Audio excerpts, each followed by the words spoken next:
Channel. আশা করি তোমরা সবাই খুব ভালো আছো, সুন্দর আছো আর সুস্থ আছো। তো অনেক দিন পরে লং ভিডিও শুরু করলাম। আজকের দিনটা যেহেতু একটু স্পেশাল, তাই ভাবলাম একটু লং ভিডিও করা যাক। অ্যাকচুয়ালি এখন আর সময় হয়ে ওঠে না।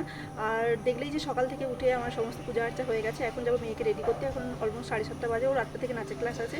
তো আমি রেডি হয়ে গেছি আর ওকে নিয়ে নাচ শেখাতে যাবো। তার আগে খেয়ে নেবো দুজনে মিলে চা।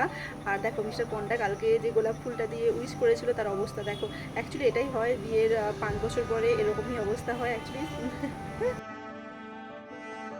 চলে এসেছি আমি কিচেনে আর বানিয়ে নেব চা। মার আর সবার জন্য দুধ চা, আর মিস্টার পন্ডার লিকার চা, আর আমার তো দুধ চা। তো দুজনে দুধ চা হয়ে গেছে, মায়েদের জন্য করে রেখে দিয়েছি। এখন দুজনে চা খাবো। চা ফাঁকে মেয়েকে নাচ শিখিয়ে নিয়ে এসে ব্রেকফাস্ট করার জন্য চলে এলাম, ম্যাগি করার জন্য।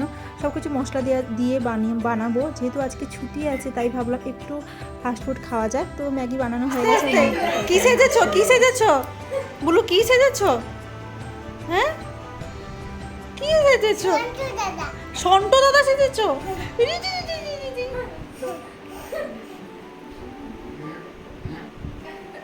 আজ আমাদের বিবাহবার্ষিকী, তাও স্পেশাল কিছু হচ্ছে না। এই শাক সবজি ডিম এগুলোই হচ্ছে, কারণ কালকে সোমবার আর মাংস এই গরমে খেতে ইচ্ছে করছে না। তো তাই জন্য সবজি বলেও অনেক কিছুই বানিয়েছি।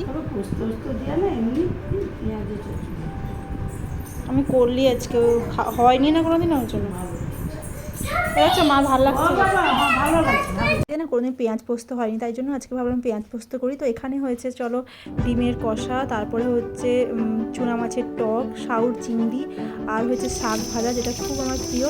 তো সব কিছু নিয়ে খাওয়া দাওয়া করে সন্ধ্যেবেলা একটু গাছে জল দিই। এখন আমরা সন্ধে না, এটা ঠিক রাত্রিবেলা মুভি দেখতে বসেছি। আর রাত্রিবেলা রান্নাবান্না একদম পাট বন্ধ, বিরিয়ানি খেয়ে সবাই ঘুম।